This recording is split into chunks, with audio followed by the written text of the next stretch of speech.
आज की इसके को लेकर बहुत ज्यादा डाउट्स थे मेरी सिस्टर्स को, तो मैंने कहा क्यों ना हम कंसीलिंग के टॉपिक को अगेन फिर से जो है थोड़ा सा टचअप दे दें ताकि आपके जो माइंड में एक डाउट वगैरह है वो क्लियर हो जाए। सबसे पहले कंसीलर्स और कलर करेक्शंस में फर्क सीख लें। कंसीलर्स जो होते हैं ना वो आपके स्किन टोन के शेड्स के होते हैं, लाइट, फेयर, डार्क, मीडियम। ये देखिए अब कंसीलर्स, ये सारे कंसीलर्स हैं, ठीक है। मिसाल के तौर पे मेरे पास ये मिस रोज का कंसीलर है, ठीक है, ये मेरे स्किन टोन का है, ठीक है, स्किन से थोड़ा सा लाइटर है लेकिन मेरे स्किन टोन का है, ठीक है। अब ये भी देखें, ये भी स्किन टोन का ही है, ठीक है। इसी तरह से कंसीलर्स स्किन टोन के होते हैं, सही है। और जो कलर करेक्शंस होते हैं ना उनको पहचानना बहुत आसान होता है क्योंकि वो कलरफुल होते हैं, वेदर वो green, orange, pink, blue, purple, yellow, जो सख्त येलो होता है वो, और पीच, इस तरह के होते हैं, ठीक है। तो इनको आइडेंटिफाई करना बहुत आसान है, बिल्कुल परेशान होने वाली बात नहीं होती। दूसरी बात मेरी सिस्टर्स को समझ नहीं आई, क्या कलर करेक्शन करने के बाद भी कंसीलिंग करना पड़ता है? तो नो, कलर करेक्शन करने के बाद कंसीलिंग करने की जरूरत नहीं होती। वेदर अगर आप कंसीलर लगा रहे हैं तो फिर आपको कलर करेक्शन करने की जरूरत नहीं है, ठीक है। अगर आप कलर करेक्शन कर रहे हैं तो कंसीलर नहीं, कंसीलिंग करेंगे तो कलर करेक्शन नहीं, ठीक है। ये बात आप अपने ध्यान में रख लें।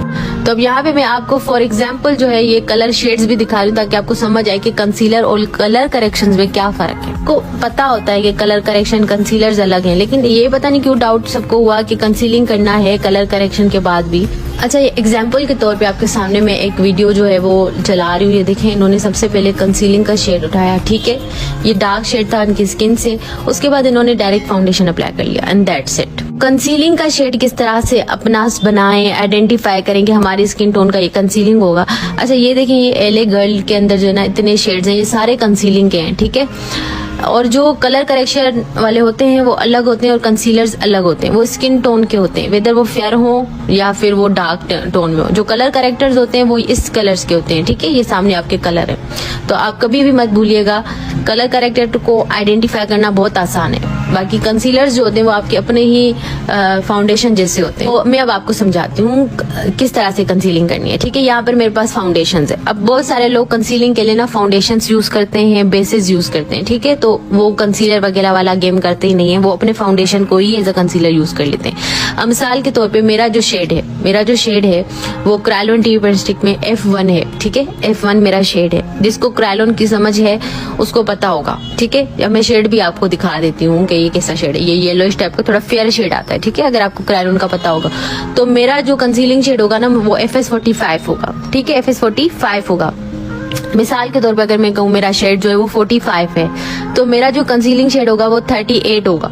सही है, अब समझ आ गई कि मतलब एक दो टोन ही आपने डार्कर जाना है अपनी स्किन से।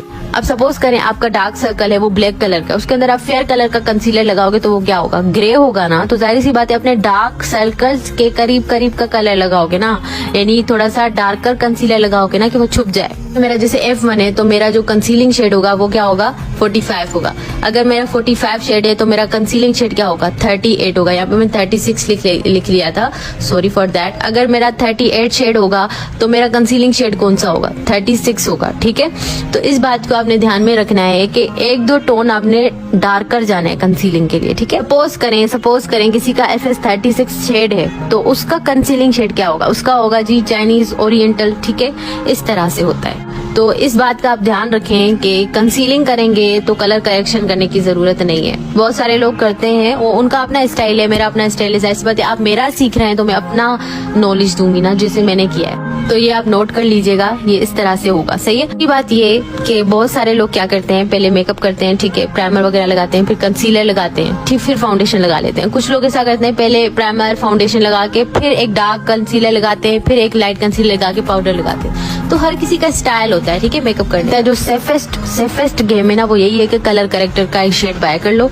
क्यों? क्योंकि क्या कंसीलर आप हर क्लाइंट के लिए अलग अलग, हर किसी के लिए तो वो शेड सूट नहीं करेगा ना। तो एक कलर करेक्टर सब पे सूट कर जाता है, तो ज्यादा से ज्यादा 2-3 इस तरह से ना।